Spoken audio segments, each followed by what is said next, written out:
Assalamualaikum warahmatullahi wabarakatuh. Bismillahirrahmanirrahim. Alhamdulillahirabbil alamin. Allahumma shalli ala sayidina Muhammadin abdika wa rasulika nabiyil ummi wa ala alihi wa sahbihi wa barik wa sallim tasliman katsira bi qadri azamati dzatika fi kulli waqtin wa hinin. Rabbi shrah li sadri wa yassir li amri wahlul 'uqdatam min lisani yafqahu qawli.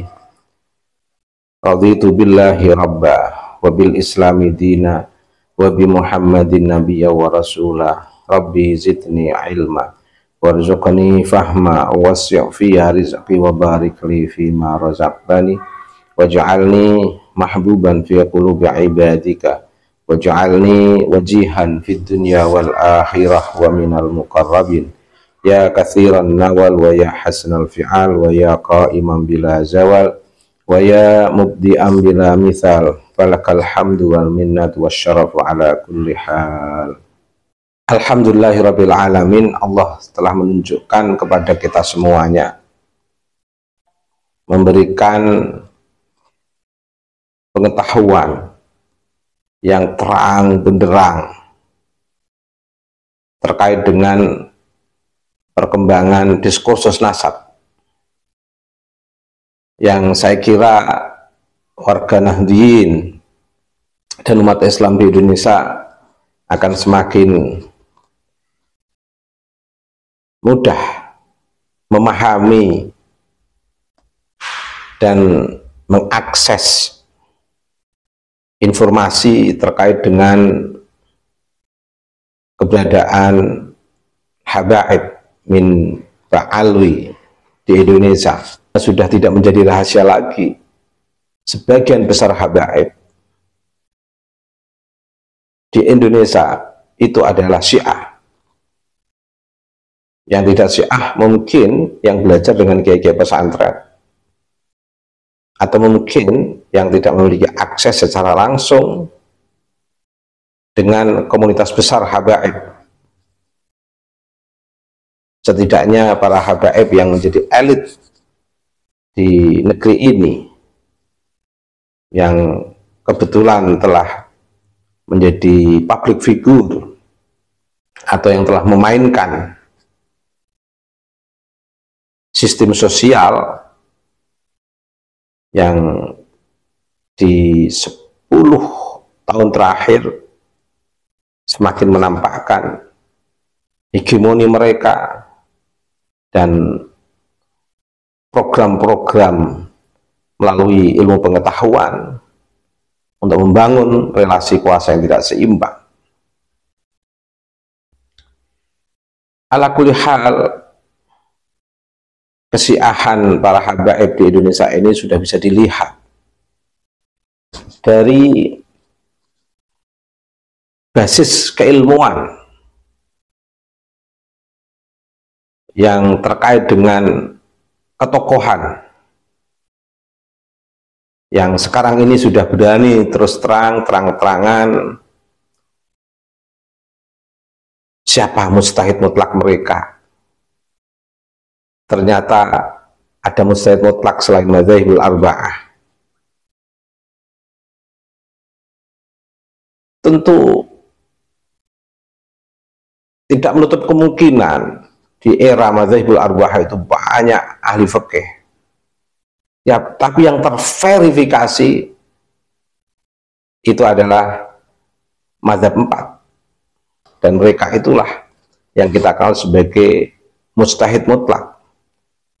Karena kalau mengambil mujtahid mutlak secara mazhab 4 itu tidak terverifikasi dalam perspektif keilmuan di kalangan Ahlussunnah wal Jamaah An-Nahdliyah oleh ulama-ulama pandang fadhis kita di awal berdirinya NU, atau para tokoh-tokoh dari ulama sebelum berdirinya NU yang secara langsung memiliki relasi keilmuan dan keberagamaan dari Wali Songo, yang menjadikan Wali Songo sebagai modeling. Dan sekarang para habaib terus terang-terangan memasukkan mujtahid mutlak yang di luar kurikulum kita di lingkungan tradisi Nahdlatul Ulama. Belum lagi kisah-kisah persis model pembelajaran Syiah di dalam mengkultuskan individu, seperti mereka yang dikategorikan sebagaimana Syiah mengkategorikan sistem kemaksuman individu tertentu, diambil juga dari kalangan dan keluarga mereka yang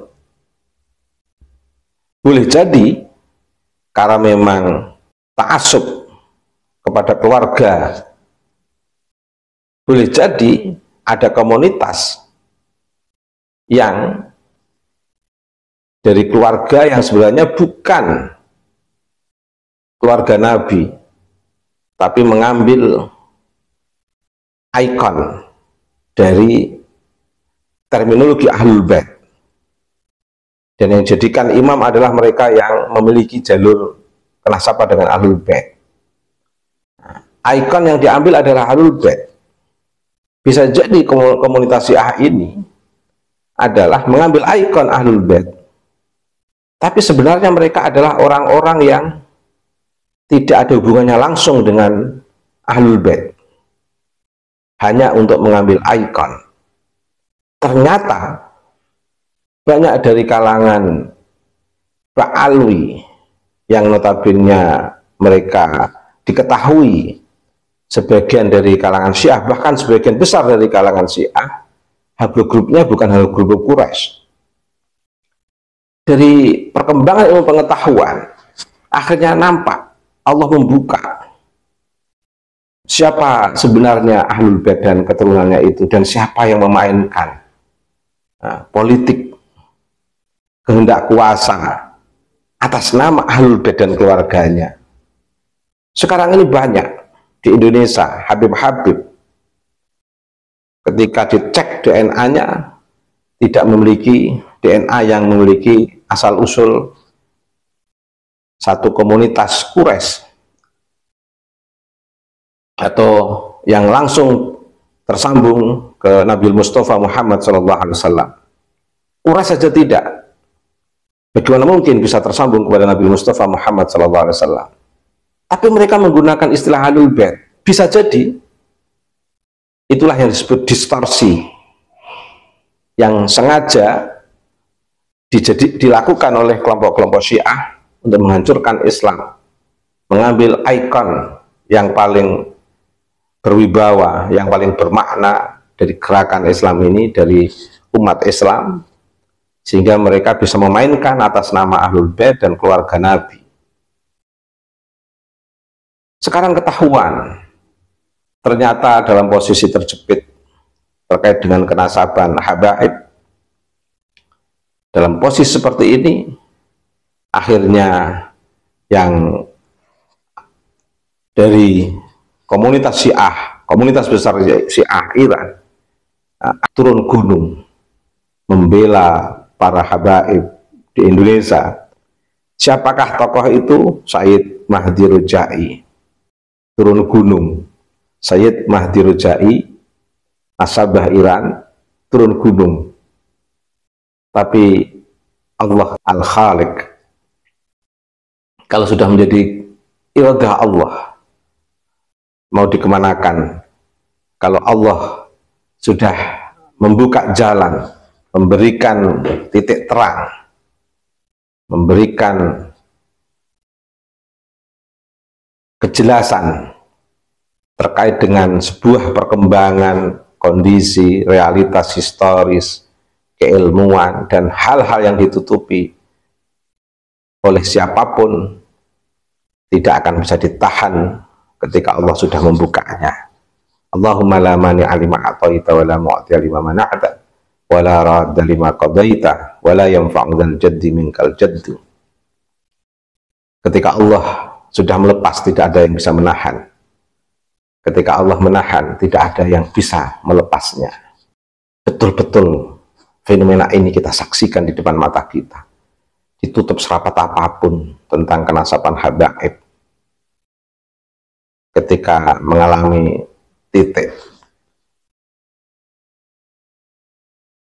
terberat untuk menahan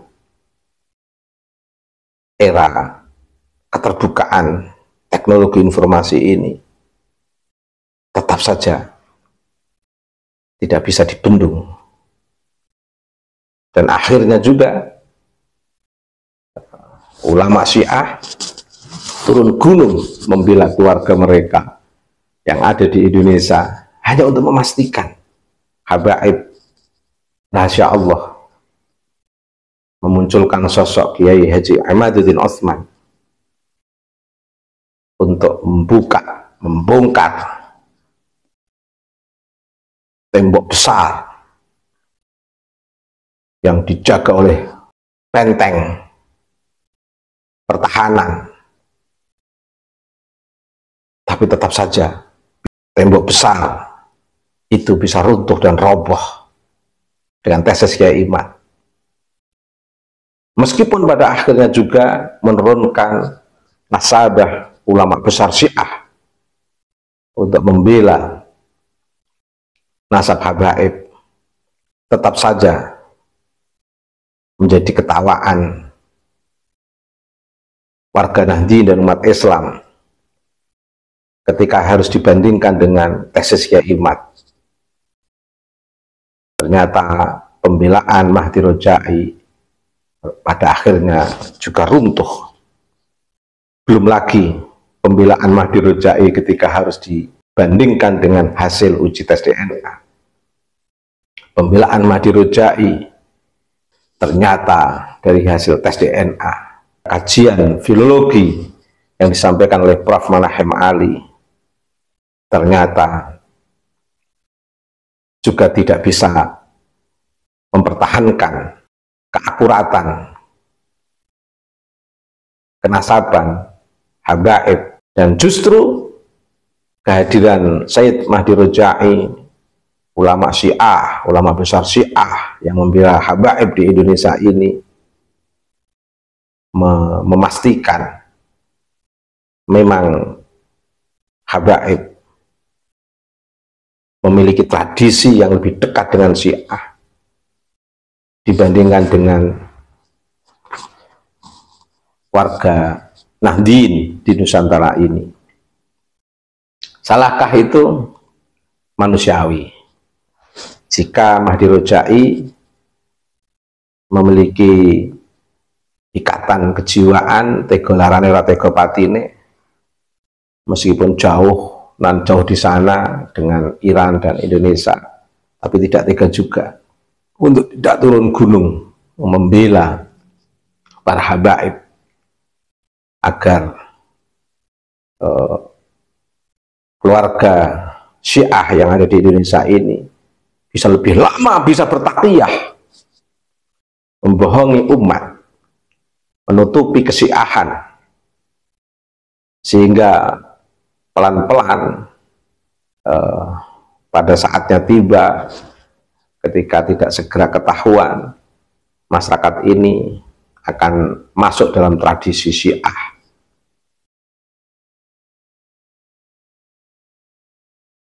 Saya ingin rakyat Indonesia, masyarakat, warga Nahdien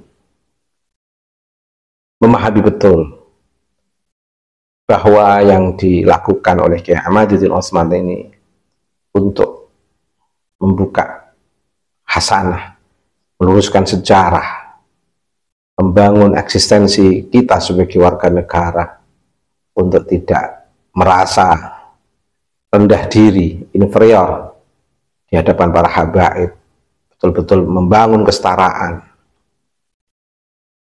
Toh pada akhirnya dengan munculnya Sayyid Mahdi Rojai, kita semua sadar bahwa mereka itu orang Syiah.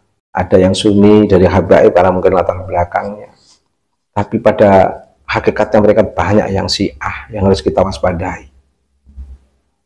Tetap kita hormati sebagai bagian daripada hasanah keragaman dan keberagaman di Nusantara ini.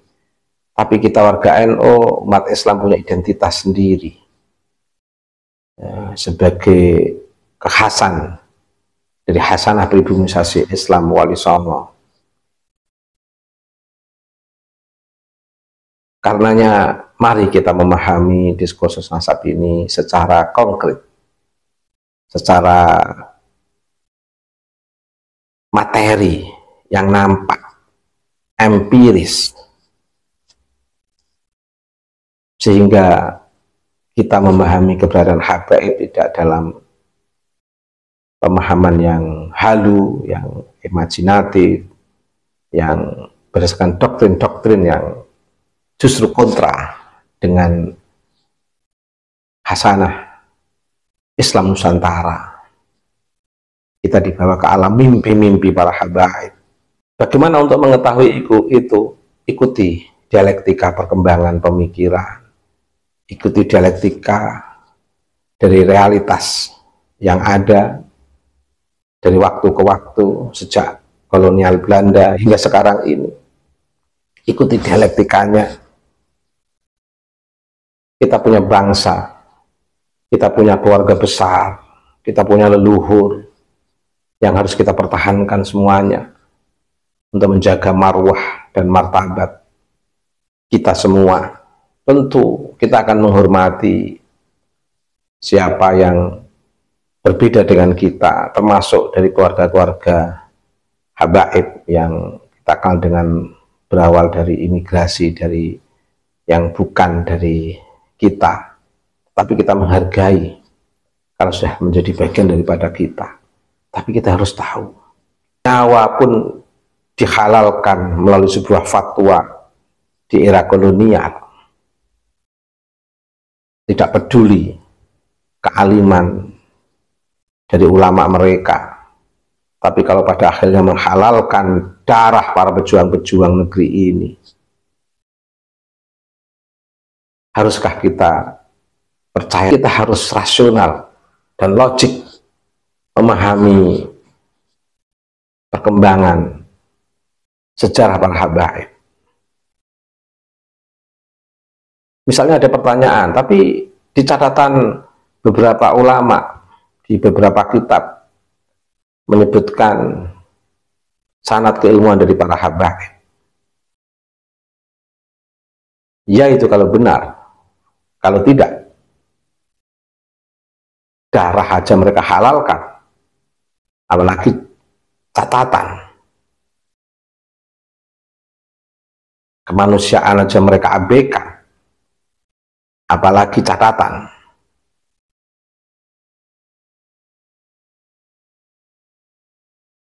Karenanya tentu kita tidak ingin membangun kebencian, tapi kita memahami realitas sejarah secara logik, secara rasional, sehingga kita betul-betul memiliki power eksistensi yang tidak mudah dimainkan oleh ideologi luar.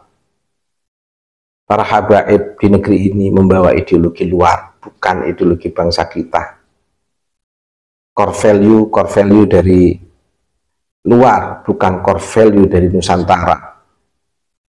Nilai-nilai keberagamaan dari luar, bukan nilai-nilai keberagamaan dari pribumisasi Islam Wali Songo. Kita bisa berdiskusi dalam konteks pengetahuan, kita bisa saling menghormati dalam konteks keberagamaan, tapi kita tidak harus melepaskan core value kita, tradisi kita, asal-usul keilmuan kita, dan ikatan kita untuk negeri ini, untuk bangsa ini. Terbuka untuk ideologi luar, tapi tidak boleh melepaskan ideologi kita sendiri dalam membangun keberagaman dan keragaman khas keyakinan kita sendiri yang tumbuh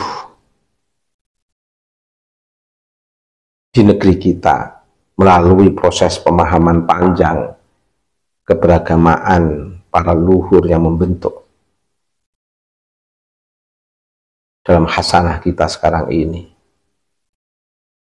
Sekian, terima kasih. Wassalamualaikum warahmatullahi wabarakatuh.